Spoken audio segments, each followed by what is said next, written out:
আসসালামু আলাইকুম। Afnan kitchen and ব্লগে সবাইকে জানাচ্ছি স্বাগত।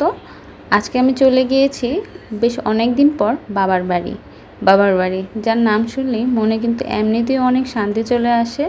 আর কেন জানি বাবার বাড়িতে গেলে পৃথিবীর সব টেনশন দূরে চলে যায়।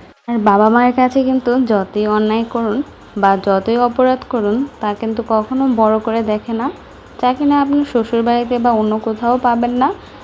যে কারণে বাবার বাড়িতে গেলে অন্যরকম শান্তি লাগবেই।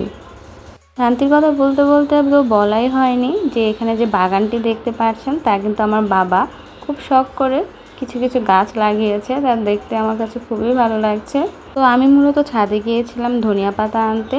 তো এখানে যে ধনিয়া পাতাগুলো দেখতে পাচ্ছেন, সেগুলো কিন্তু বিলেতি ধনিয়া পাতা নামে পরিচিত। অতি বৃষ্টির ফলে পাতাগুলো মজে গিয়েছিল। কিছু কিছু পাতা তাও আমি ছিঁড়ে নিয়েছি, কারণ বাইম মাছ রান্না করতে এই ধনিয়া পাতাটি প্রয়োজন হবে, বাজার থেকে আনা হয়নি, তাই যা পেরেছি তা নিয়ে নিয়েছি। আর এখানে দেখতেই পাচ্ছেন কত সুন্দর পুঁই শাক কিন্তু আমার সবচেয়ে পছন্দের একটি শাক। আপনাদের কাছে পুঁই শাক কেমন লাগে তা অবশ্যই আমাকে কমেন্টস করে জানাবেন। আর এখানে দেখতে পাচ্ছেন কত বড় একটি পেয়ারা গাছ। ও আপনাদের তো বলাই হয়নি, এই আম গাছে কিন্তু 12 মাসই আম ধরে, দেখতেই পাচ্ছেন।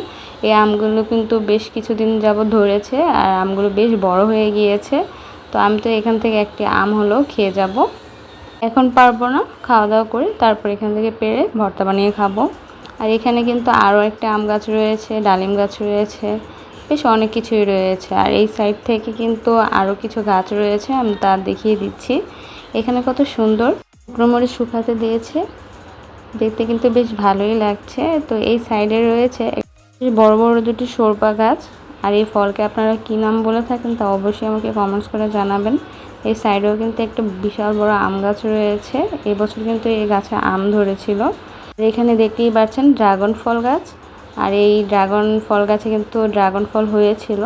তো দেখতে দেখতে আমি নিচে চলে এসেছি, আর বাইম মাছটি খুব ভালো করে কষিয়ে তারপর পানি দিয়ে ধনিয়া পাতা কুচি দিয়ে নামিয়ে নেওয়া হয়ে গিয়েছে। তারপর বাইম মাছটি নামিয়ে নিয়েছি। আর এখানে দেখতেই পাচ্ছেন হাঁসের মাংস কিন্তু খুবই মজা লাগে আমার কাছে।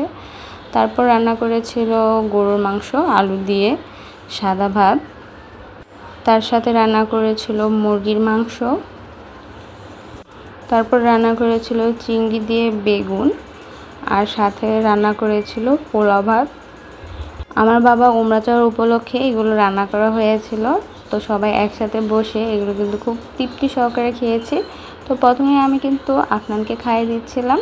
তো আজকে এই পর্যন্তই, সবাই ভালো থাকবেন, আল্লাহ হাফেজ।